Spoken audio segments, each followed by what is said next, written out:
你知道吗？有一种药影响并伴随了人类1200多年，而且它的前身却是柳树皮，直至今天仍然是每个家庭的必备神药。它可能在你家药箱最显眼的位置，可能是你感冒发烧时妈妈递来的第一片药，也可能是家里老人每天必吃的保命片，它就是阿司匹林。先问大家一个小问题，你们第一次吃阿司匹林是因为什么呢？是头痛发烧，还是牙疼、关节疼？评论区可以打出来，看看有没有同款经历。其实我小时候特怕吃这个药，觉得它又苦又涩，吞下去喉咙都发紧。那时候我就纳闷，这么难吃不讨喜的药，怎么就能火这么多年呢？直到我深挖了它的历史，才发现这哪里是一瓶普通的药片啊，这简直是一部跨越1200多年的人类与病痛的斗争史。从古代的民间偏方，到差点被放弃的化学产物，再到风靡全球的万能神药，最后又跌落神坛，回归理性。阿司匹林的一生比很多电视剧都要跌宕起伏，充满反转。而且今天我要跟你们说的不只是阿司匹林能退烧止痛这种小学生都知道的知识点，更有很多你绝对没听过的冷知识、黑历史和科学真相。比如阿司匹林的前身居然是柳树皮，比如它的发明居然和一个儿子对父亲的孝心有关，再比如它曾经被吹成能治癌症、能抗衰老的神药，现在却被反复提醒不能盲目服用。本期我们不讲晦涩的专业术语，而是沿着阿司匹林的历史发展和使用的科普干货来展开，保证你听到最后不仅能摸清阿司匹林的前世今生，还能看清那些关于它的谣言，再也不会被网上的说法带偏。话不多说，咱们正式开始。第一部分，古代偏方天花板，柳树皮的隐藏技能。公元前1500年到1800年，咱们先把时间线拉回到几千年前。那时候没有抗生素，没有退烧药，甚至连细菌、病毒是什么都没人知道。古人一旦感冒发烧、头痛牙痛，只能靠天吃饭，或者找一些民间偏方来硬扛。而在众多偏方里，柳树皮绝对算得上是天花板级别的存在。只不过那时候的人根本不知道它为什么能治病，只知道吃了能缓解疼痛、退烧。最早记载柳树皮药用价值的是古埃及人，在公元前1534年左右，也就是中国的商朝时期，古埃及有一本非常著名的医学典籍，叫做《埃博斯莎草古卷》。这本典籍可以说是世界上最古老、最完整的药典之一，里面记载了700多种草药偏方，其中就明确提到将柳树皮研磨成粉，用清水冲服可缓解疼痛和发热。而且根据考古发现，古埃及人不仅用柳树皮治头痛发烧，还会用它来缓解风湿疼痛，甚至用来减轻分娩时的痛苦。想想都觉得神奇，几千年前的古人居然就已经发现了柳树皮的药用密码。可能有小伙伴会问，古埃及人是怎么发现柳树皮能治病的？其实说起来也很偶然。相传那时候古埃及的奴隶们经常在尼罗河沿岸劳作，夏天天气炎热，很多奴隶都会中暑发烧，浑身酸痛，干活都没力气。有一次，一群奴隶实在疼得受不了，就随手折断身边的柳树枝，咀嚼树皮来缓解口渴。结果嚼着嚼着，发现身上的疼痛居然减轻了，发烧的症状也慢慢缓解了。这个发现很快就在奴隶之间传开了。后来被古埃及的医生注意到，经过反复尝试，就把柳树皮收录进了《埃博斯莎草古卷》，成为了官方认可的偏方。无独有偶，在遥远的古希腊，也有一位医学大神发现了柳树皮的妙用，他就是被称为古希腊医学之父的希波克拉底。没错，就是那个提出希波克拉底誓言，被后世医生奉为圭耨的人。在公元前400年左右，希波克拉底在自己的著作《箴言》里详细记载了柳树皮的用法，将柳树皮制成药粉，让病人服用，可缓解头痛、牙痛和发热；让孕妇饮用柳树皮泡的水，可减轻分娩时的疼痛。希波克拉底一生行医，救治了无数病人，而柳树皮就是他最常用的万能偏方之一。他曾经给一位严重头痛的病人开了柳树皮粉的药方，病人服用后头痛很快就缓解了。后来这位病人特意给希波克拉底送了一块石碑，上面刻着感谢你用柳树的礼物拯救了我。不过希波克拉底虽然知道柳树皮能治病，但他也不知道其中的原理，只能归结为柳树受到了神灵的眷顾，拥有治愈的力量。除了古埃及和古希腊，咱们中国的古人也早就发现了柳树的药用价值。在我国最早的医学典籍《神农本草经》里就明确记载，柳枝根、皮枝叶均可入药，有清热解毒、利药防风之功效，外敷可治牙痛，内服可缓解发热。而且到了明朝，李时珍在《本草纲目》里对柳树皮的药用价值做了更详细的补充：柳叶接水服，可治黄疸、水肿；柳皮煮水，可治风湿痹痛、头痛发热。更有意思的是，北美原住民也早就掌握了柳树皮的用法，相传北美印第安人在打猎受伤后，会把柳树皮嚼碎敷在伤口上，既能止血，又能缓解疼痛。如果发烧头痛，就用柳树皮煮水喝，效果非常好。只不过这些不同文明的古人彼此之间没有任何交流，却都不约而同地发现了柳树皮的药用价值。这不得不说是大自然的馈赠，也是人类智慧的结晶。不过这里有一个关键点要跟大家说清楚，虽然古人用柳树皮用了几千年，但他们始终没有弄明白柳树皮里到底是什么成分在发挥作用。他们只知道柳树皮能治病，却不知道为什么能治病，更不知道怎么去提纯这种成分，让它的药效更好，副作用更小。所以在这几千年里，柳树皮一直都是偏方，而不是药物，而且用法也很粗糙，要么嚼树皮，要么磨成粉冲服，口感又苦又涩，很多人吃了之后还会出现恶心、呕吐的症状。这种情况一直持续到18世纪末，随着化学学科的兴起，科学家们开始尝试从植物中提取有效成分，柳树皮的药用密码才慢慢被揭开，而这也拉开了阿司匹林现代化的序幕。这里插一个小冷知识，在1763年，英国有一位名叫爱德华·斯通的牧师，他可以说是第一个对柳树皮进行系统性研究的人。斯通牧师经常碰到一些疟疾患者，这些患者症状就是高烧不退，头痛剧烈，那时候没有有效的治疗方法，很多人都因此丧命。斯通牧师偶然想起古人说柳树皮能退烧止痛，于是他就做了一个大胆的尝试，他把柳树皮磨成粉，每4小时给疟疾患者服用一次，结果发现大部分患者的高烧都退了，头痛也缓解了。为了验证这个结果，斯通牧师前后给大约50个患者服用了柳树皮粉末，效果都非常好。1763年4月25日，斯通牧师给英国皇家学会主席写了一封信，详细报告了自己的实验结果。他在信中说，柳树皮中的某种成分能够有效缓解发热和疼痛，其效果不亚于当时任何一种偏方。这封信也被认为是人类历史上第一份关于柳树皮药用价值的临床实验报告。斯通牧师也因此成为了阿司匹林历史上的第一个关键人物。不过，斯通牧师虽然证明了柳树皮的药效，但他也没有提取出其中的有效成分，只是推测柳树皮中含有一种能够退烧止痛的物质。真正的突破发生在19世纪初，随着化学提取技术的不断发展，科学家们终于从柳树皮中分离出了那种神秘的致病成分。第二部分，从柳树皮到水杨酸，阿司匹林的前身却差点被淘汰。1800年到1897年，进入19世纪，化学学科迎来了飞速发展，科学家们开始掌握更先进的提取和分离技术。他们不再满足于知道某种植物能治病，而是想弄清楚植物里的哪种成分能治病，并且想把这种成分提纯出来，让它的药效更稳定、更安全。而柳树皮自然就成为了科学家们重点研究的对象。1828年，德国药学家约翰·布赫纳第一次从柳树皮中分离出了一种黄色的针状晶体，这种晶体味道非常苦，而且具有一定的退烧止痛效果。布赫纳给这种晶体命名为水杨苷，他认为这种物质就是柳树皮能治病的核心成分。不过，布赫纳提取的水杨苷纯度很低，1公斤柳树皮只能提取出少量的水杨苷，而且药效也不够稳定，所以并没有得到广泛应用。1年之后，也就是1829年，法国化学家亨利·勒卢克斯对布赫纳的提取方法进行了改进，他优化了提取工艺，提高了水杨苷的纯度，从1公斤柳树皮中成功提取出了20克水杨苷晶体，这在当时已经是一个非常大的突破了。勒鲁克斯还做了大量的实验，证明了水杨苷确实具有退烧、止痛、抗炎的功效，而且药效比直接服用柳树皮粉末更稳定。不过，水杨苷虽然比柳树皮粉末更先进，但它也有一个很大的缺点，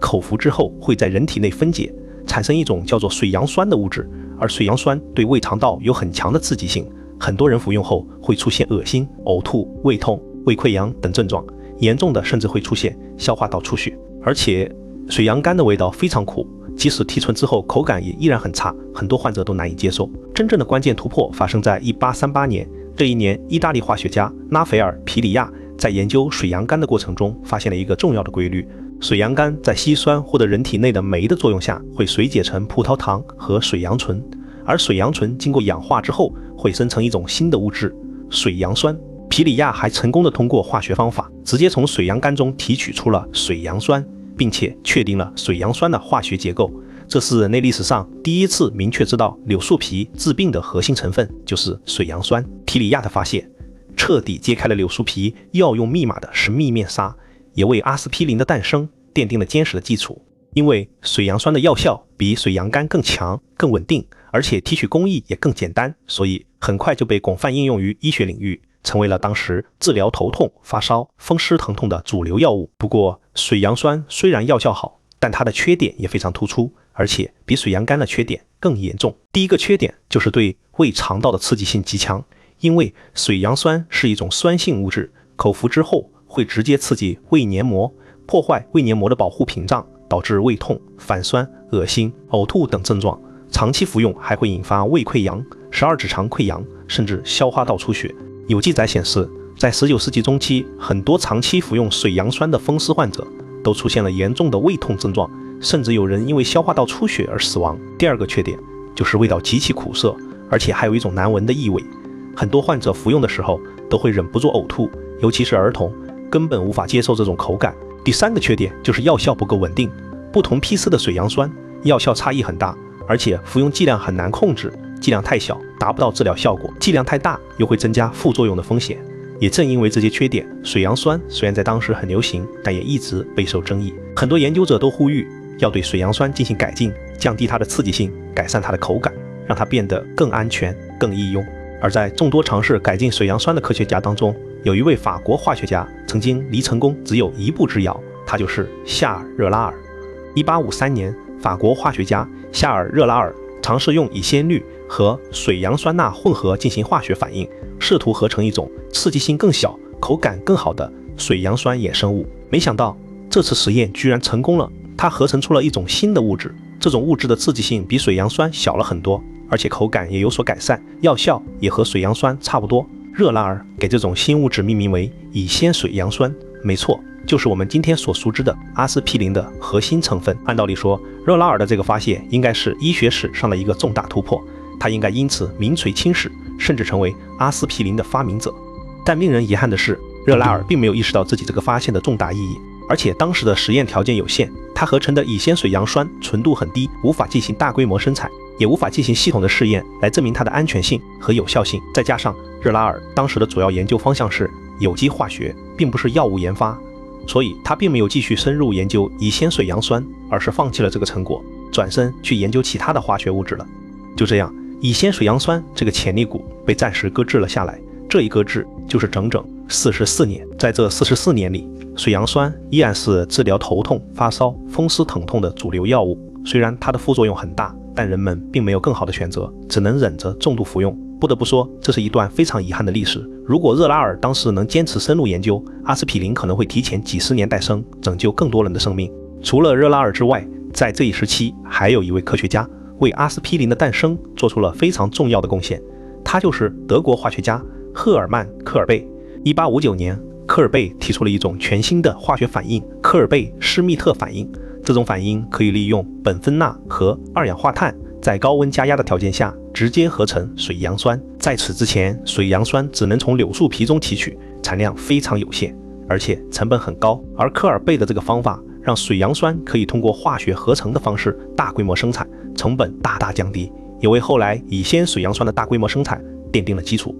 时间一晃就到了19世纪90年代，这时候一个名叫拜耳的德国公司开始进入药物研发领域，没错，就是我们今天所熟知的那个制药巨头拜耳公司。不过当时的拜耳公司并不是一家制药公司，而是一家生产染料的公司。之所以会进入药物研发领域，完全是因为一个偶然的机会，以及一个儿子对父亲的孝心。说到这里，就不得不提到阿司匹林历史上最关键的两个人物，费利克斯·霍夫曼和亚瑟·艾辛格林。这两个人，一个是拜耳公司的年轻化学家，一个是拜耳公司药物研究部的主管。正是他们两个人的合作，才让乙酰水杨酸重见天日，最终成为了风靡全球的阿司匹林。先来说说霍夫曼。霍夫曼出生于1868年，是德国一位普通医生的儿子。他从小就对化学非常感兴趣，长大后考上了慕尼黑大学，主修有机化学。毕业后加入了拜耳公司，成为了一名研发化学家。而霍夫曼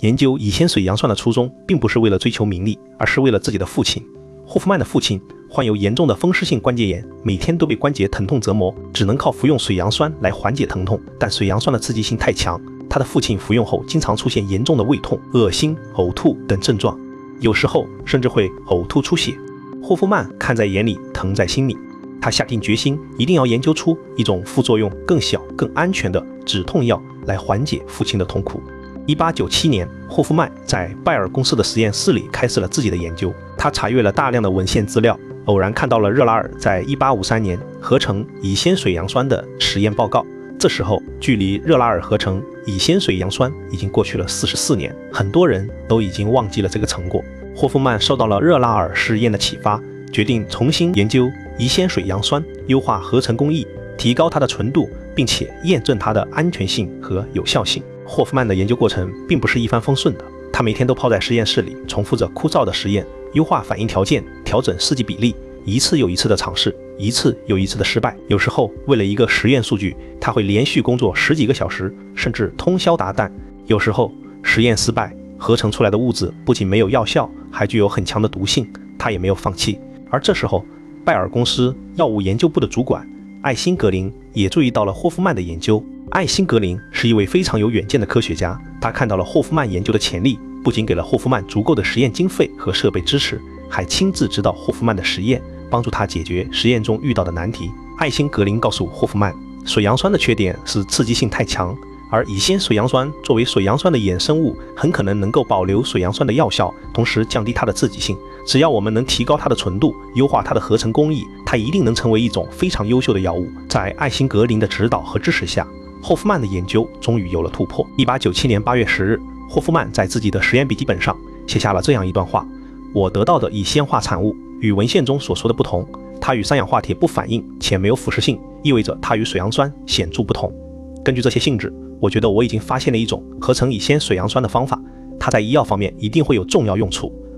这一天，霍夫曼成功合成出了高纯度的乙酰水杨酸，他迫不及待地进行了动物实验，结果发现这种乙酰水杨酸不仅具有和水杨酸一样的退烧、止痛、抗炎功效，而且对胃肠道的刺激性比水杨酸小了很多，口感也有所改善，不再有那种难闻的异味。霍夫曼非常开心，他立刻把这个好消息告诉了艾辛格林。艾辛格林也非常兴奋，他决定立刻组织人手进行人体试验，验证乙酰水杨酸的安全性和有效性。不过，人体试验的过程也遇到了不小的阻力。当时，拜耳公司药理组的负责人名叫海因里希·德莱塞，他是一位非常保守的科学家。他认为，乙酰水杨酸虽然在动物实验中表现不错，但在人体中很可能会有未知的副作用。而且他还认为乙酰水杨酸对心脏有害，所以坚决反对开展人体试验，甚至要求霍夫曼停止对乙酰水杨酸的研究，转而研究其他的药物。面对德莱塞的反对，艾辛格林并没有放弃。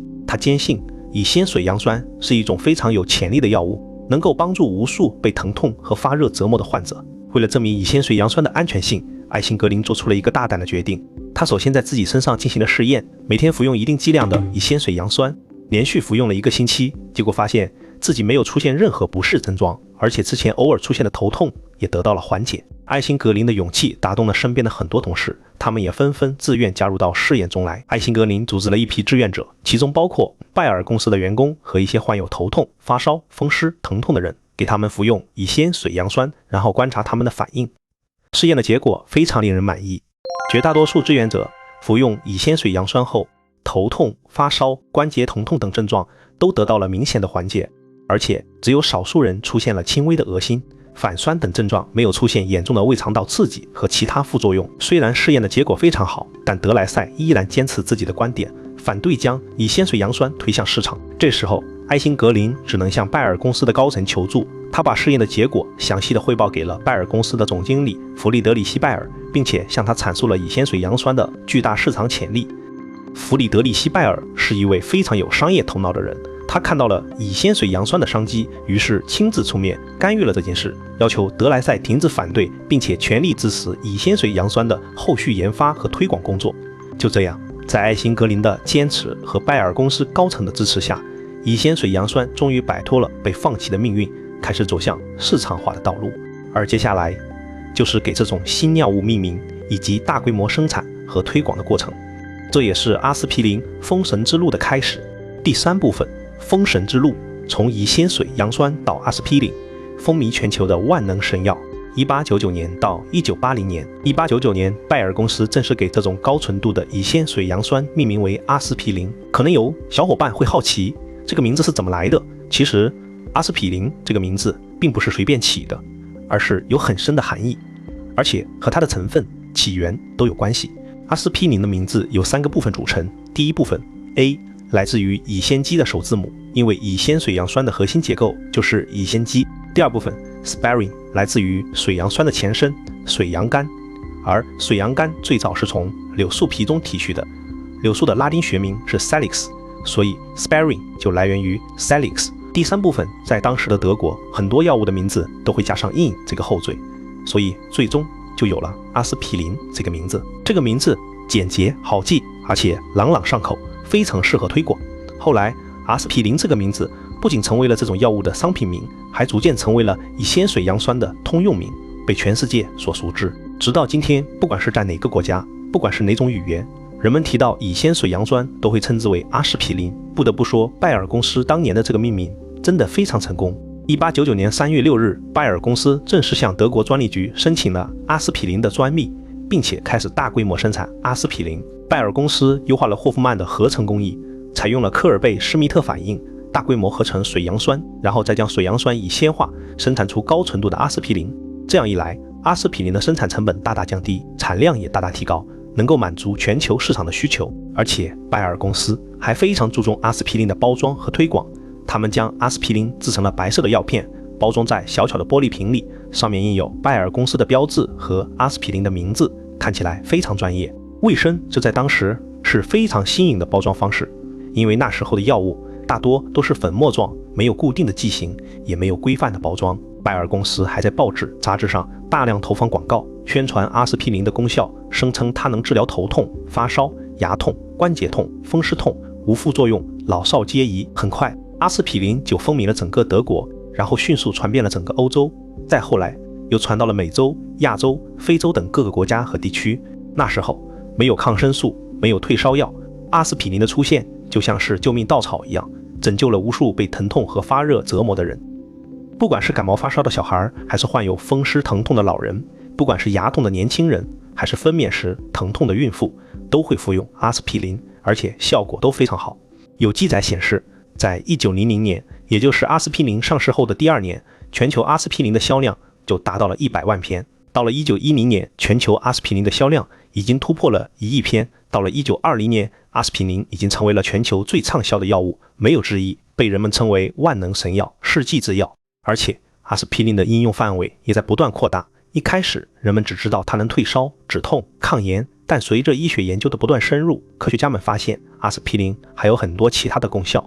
比如在第一次世界大战期间，阿司匹林成为了战地医院的必备药物，用来缓解士兵们的伤口疼痛、发烧和感染带来的不适，拯救了无数士兵的生命。有一位战地医生曾经在自己的日记里写道，如果没有阿司匹林，我们至少要多失去1半的士兵。再比如在20世纪20年代，科学家们发现阿司匹林还具有抗血小板聚集的功效，简单来说就是能够阻止血液中的血小板聚集在一起形成血栓。这个发现让阿司匹林的应用范围得到了进一步的扩大，开始被用于和血栓相关的疾病场景中。不过那时候这个发现并没有得到广泛的重视，因为当时的心脑血管疾病发病率还不高，而且人们对血栓的认识也还不够深入。在这一时期，阿司匹林还经历了一场专利大战。1914年，第一次世界大战爆发，德国成为了战败国。根据凡尔赛合约的规定，德国的很多专利都被取消了，其中就包括阿司匹林的专利。这意味着拜耳公司不再拥有阿司匹林的独家生产权，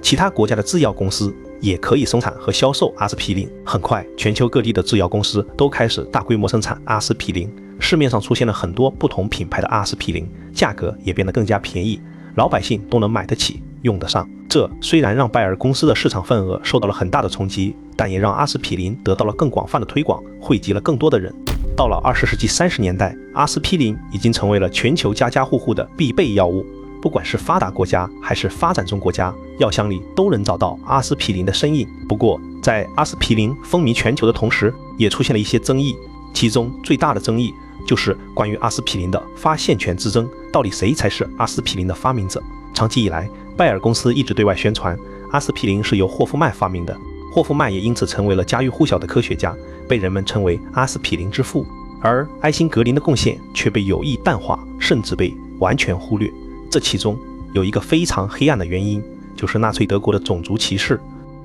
埃辛格林是一位犹太人，而在20世纪30年代，纳粹德国上台后，开始推行种族歧视政策，大肆迫害犹太人，不仅剥夺了犹太人的财产和权利，还刻意抹杀了犹太人的科学贡献。艾辛格林作为一名犹太科学家，自然也受到了迫害。他被纳粹分子逮捕入狱，受尽了折磨。后来虽然被释放，但也被迫流亡国外，离开了拜耳公司，再也无法继续自己的研究。纳粹德国为了掩盖自己的暴行，也为了美化德国的科学成就，刻意淡化了艾辛格林在阿司匹林发明过程中的贡献，把所有的功劳都归于霍夫曼。因为霍夫曼是日耳曼人，符合纳粹德国的种族优越论，而拜耳公司在当时也受到了纳粹德国的控制，只能顺从纳粹的意愿，对外宣传霍夫曼是阿司匹林的唯一发明者。这种不公一直持续了很多年，直到艾辛格林晚年，他才公开陈述了自己在阿司匹林发明过程中的关键作用，还原了历史的真相。艾辛格林在自己的回忆录中写道，霍夫曼是一位优秀的化学家，他成功合成了高纯度的乙酰水杨酸，但如果没有我的指导和支持，没有我坚持开展人体试验，没有我向公司高层求助，阿司匹林永远也不会走向市场，永远也不会成为拯救无数人生命的药物。直到1949年艾辛格林去世后，越来越多的历史资料被发现，人们才逐渐了解到了历史的真相，认识到了艾辛格林在阿司匹林发明过程中的关键贡献。1999年，在阿司匹林上市100周年之际，拜耳公司正式公开道歉，承认了艾辛格林的贡献，并且在公司的博物馆里设立了艾辛格林的雕像，还原了他和霍夫曼一起研究阿司匹林的场景。这迟到了整整100年的道歉，终于还了艾辛格林一个公道。其实，阿司匹林的发明从来都不是一个人的功劳，而是一代又一代科学家共同努力的结果。从古代发现柳树皮药用价值的古人，到斯托穆斯等临床实验，到布赫纳、勒鲁克斯、皮利亚对水杨酸的提取和研究，到热兰尔第一次合成乙酰水杨酸，再到霍夫曼优化合成工艺，艾辛格林坚持推广，每一个人都为阿司匹林的诞生做出了自己的贡献。时间一晃就到了20世纪50年代，这时候医学领域迎来了飞速发展，抗生素、新的退烧药、止痛药相继出现，阿司匹林的地位开始受到了一定的冲击。比如对乙酰氨基酚，也称扑热息痛、布洛芬等止痛药，对胃肠道的刺激性比阿司匹林更小，口感也更好，所以很快就占据了一部分市场份额。但即便如此，阿司匹林依然是全球最畅销的药物之一，因为它的功效全面、价格便宜，而且经过了几十年的验证，安全性和有效性都得到了人们的认可。而且在这一时期，科学家们对阿司匹林的研究又有了新的突破，他们进一步证实了阿司匹林的抗血小板聚集功效，并且开始将阿司匹林更广泛地应用于相关疾病场景中。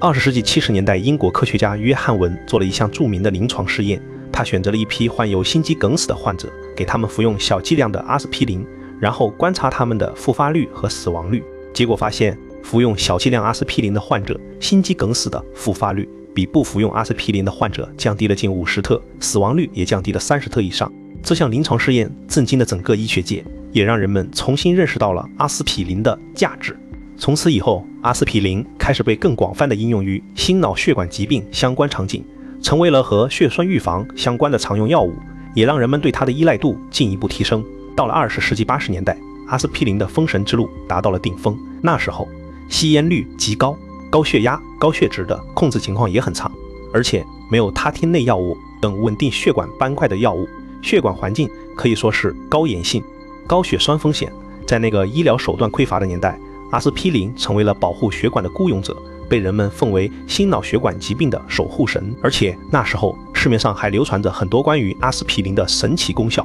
比如能治癌症、能抗衰老、能预防老年痴呆等等。甚至有一些商家还推出了阿司匹林保健品，声称每天服用就能延年益寿。这些说法让阿司匹林的神药光环变得更加耀眼，很多人都开始盲目服用阿司匹林，不管自己的身体状况如何，都每天吃一片，认为这样就能强身健体、预防疾病。但很少有人知道，这种盲目服用阿司匹林的行为其实隐藏着很大的风险。阿司匹林虽然副作用比水杨酸小了很多，但它依然是一种药物，不是保健品，长期服用依然会有副作用。而且随着人们对阿司匹林的研究越来越深入，它的一些隐藏风险也开始逐渐暴露出来，这也为后来阿司匹林跌落神坛埋下了伏笔。在这一部分，我还要跟大家分享几个关于阿司匹林的冷知识，绝对是你没听过的。第一个冷知识，阿司匹林曾经被用来尝试治疗抑郁症。在20世纪50年代，有研究者发现一些患有抑郁症的人在服用阿司匹林后，情绪居然有所改善，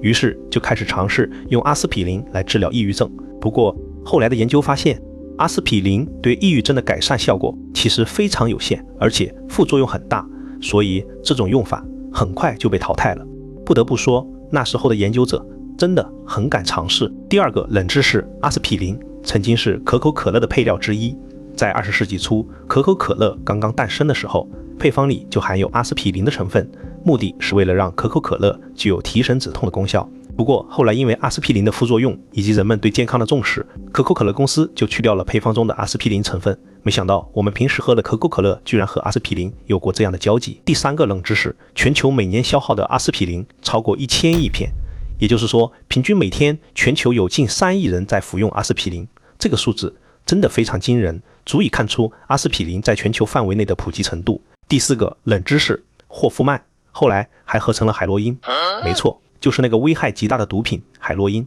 1898年，也就是霍夫曼合成阿司匹林后的第2年，他在拜耳公司的实验室里合成了海洛因。当时拜耳公司还对外宣传，海洛因是一种没有成瘾性的止痛药，能够治疗咳嗽、哮喘等疾病，甚至还被用来治疗儿童的咳嗽。直到后来，人们才发现海洛因的成瘾性和危害性，拜耳公司才停止了海洛因的生产和销售。霍夫曼也因为这件事备受争议，有人说他一手创造了救命的神药，一手创造了致命的毒品。第4部分，跌落神坛，从万能神药到谨慎看待。阿司匹林的争议与真相，1980年至今，从20世纪80年代的封神到如今的谨慎看待，阿司匹林的地位发生了翻天覆地的变化，而导致这一变化的主要原因有2个，一是对手变强了，二是副作用现形了。先来说说第一个原因，对手变强了。随着医学领域的不断发展，越来越多的新药物相继出现，这些药物在很多方面都比阿司匹林更有优势。比如在止痛药领域，对乙酰氨基酚、布洛芬等药物，对胃肠道的刺激性比阿司匹林更小，口感也更好，而且药效也更稳定，所以逐渐取代了阿司匹林，成为了治疗头痛、发烧、关节痛的首选药物。在心脑血管疾病领域，他汀类药物的出现彻底改变了心脑血管疾病的治疗格局。他汀类药物能够稳定血管斑块，降低血脂，从根源上减少血栓的形成，而阿司匹林只能起到预防血栓聚集的辅助作用。所以现在在相关疾病治疗中，阿司匹林更多是作为辅助选择。第2个原因，也是最关键的原因，阿司匹林的副作用被越来越多的人认识到，而且一些大规模的临床试验也揭示了阿司匹林的潜在风险，让人们意识到阿司匹林并不是万能神药，也不是人人都能吃的。首先，我们来说说阿司匹林最常见的副作用，胃肠道刺激。虽然阿司匹林的刺激性比水杨酸小了很多，但它依然是一种酸性物质，长期服用依然会刺激胃黏膜，破坏胃黏膜的保护屏障，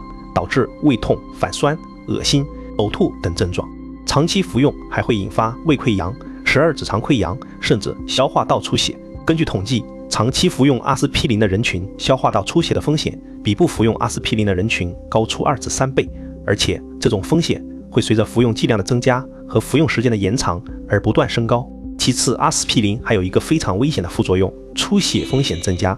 因为阿司匹林具有抗血小板聚集的功效，所以它会让血液的凝固能力下降。除了消化道出血之外，还可能导致皮肤出血、牙龈出血、鼻出血等，严重的甚至会导致脑出血、眼底出血等致命性的出血。尤其是对于老年人、高血压患者、糖尿病患者来说，脑出血的风险会更高，因为这些人群的血管本身就比较脆弱。阿司匹林会进一步降低血液的凝固能力，一旦血管破裂就很难止血，后果不堪设想。而让阿司匹林彻底跌落神坛的是2018年的3项重大临床试验 ARRIVE、ASCEND、EXPLORE 研究。这3项研究被称为阿司匹林1级预防的3巨头研究，他们的结果彻底打破了人们对阿司匹林万能神药的认知，也让人们开始重新审视阿司匹林的适用场景。所谓的1级预防，就是指对于没有患过心脑血管疾病但属于高危人群的人，服用阿司匹林来预防心脑血管疾病的发生。在这3项研究之前，很多人都认为40岁以上的中老年人，不管有没有心脑血管疾病的危险因素，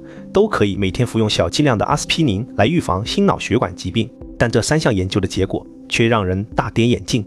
ASCEND 的研究纳入了15000名40岁以上没有心脑血管疾病的糖尿病患者，研究结果显示，服用阿司匹林的患者严重血管事件的发生率从 9.6% 降至 8.5%，绝对风险降低了 1.1%， 但与此同时，大出血事件的发生率却从 3.2% 升至 4.1%， 绝对风险增加了 0.9%， 也就是说，获益与危害近乎1:1抵消。为了预防一次非致死性的心梗，可能就要付出一次严重出血的代价，这样的取舍显然并不值得。PASPRE 研究纳入了 1.9 万名70岁以上没有心脑血管疾病的老年人，研究结果显示，服用阿司匹林的老年人心脑血管疾病的发生率并没有显著降低，但大出血的风险却显著增加，而且全因死亡率也比不服用阿司匹林的老年人更高。这意味着，对于70岁以上的健康老年人来说，服用阿司匹林不仅没有好处，反而会增加健康风险。ARIVE 研究纳入了 1.2 万名45岁以上没有心脑血管疾病但有高血压、高血脂等危险因素的中低危人群。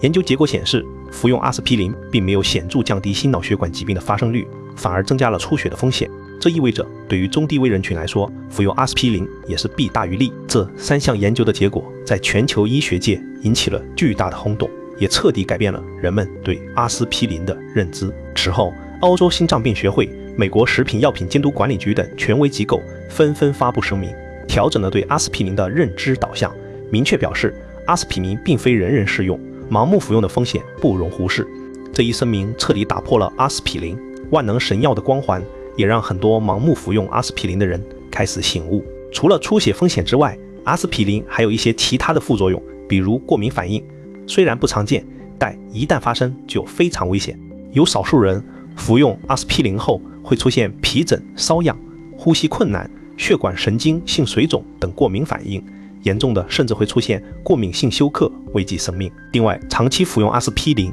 还可能对肝脏、肾脏造成一定的损伤，导致肝功能异常、肾功能下降等问题。尤其是对于本身就有肝脏、肾脏疾病的人来说，风险会更高。还有一个非常重要的点就是阿司匹林的耐药性。长期服用阿司匹林的人可能会出现耐药性，也就是说，阿司匹林的药效会逐渐下降，需要增加剂量才能达到同样的效果。但剂量增加，副作用的风险也会随之增加。现在网上还有很多关于阿司匹林的谣言，比如阿司匹林能治癌症、阿司匹林能抗衰老、阿司匹林能预防老年痴呆等等。今天我就来一一给大家辟谣，让大家认清真相。第一个谣言，阿司匹林能治癌症。其实关于阿司匹林和癌症的关系，科学家们已经研究了很多年。虽然有一些研究发现，长期服用阿司匹林可能会降低某些癌症的发生率，比如结直肠癌，但这并不意味着阿司匹林能治疗癌症。而且这些研究大多都是观察性研究，并没有足够的证据证明阿司匹林对癌症有治疗效果。相反，长期服用阿司匹林会增加出血的风险，对于癌症患者来说可能会加重病情，所以绝对不能把阿司匹林当作抗癌药来对待。第二个谣言，阿司匹林能抗衰老、延年益寿。这个谣言主要是源于阿司匹林的抗炎功效。有研究发现，炎症反应和人体的衰老过程有一定的关系，而阿司匹林具有抗炎功效，所以就有人认为长期服用阿司匹林能抗衰老、延年益寿。但实际上，人体的衰老是一个复杂的过程，受到遗传、环境、生活习惯等多种因素的影响。仅仅依靠服用阿司匹林是无法延缓衰老、延年益寿的，而且长期服用阿司匹林会增加副作用的风险，反而会影响身体健康。第三个谣言，阿司匹林能预防老年痴呆。这个谣言也是没有任何科学依据的。虽然有一些研究发现长期服用阿司匹林可能会降低老年痴呆的发生率，但这些研究的结果并不一致，而且没有足够的证据证明阿司匹林对老年痴呆有预防效果。相反，长期服用阿司匹林会增加脑出血的风险，而脑出血是导致老年痴呆的原因之一，所以盲目服用阿司匹林反而可能会增加相关风险。第5部分总结，阿司匹林的传奇还在继续。聊到这里，咱们关于阿司匹林的历史就差不多聊完了。从公元前1500年古埃及人发现柳树皮的药用价值，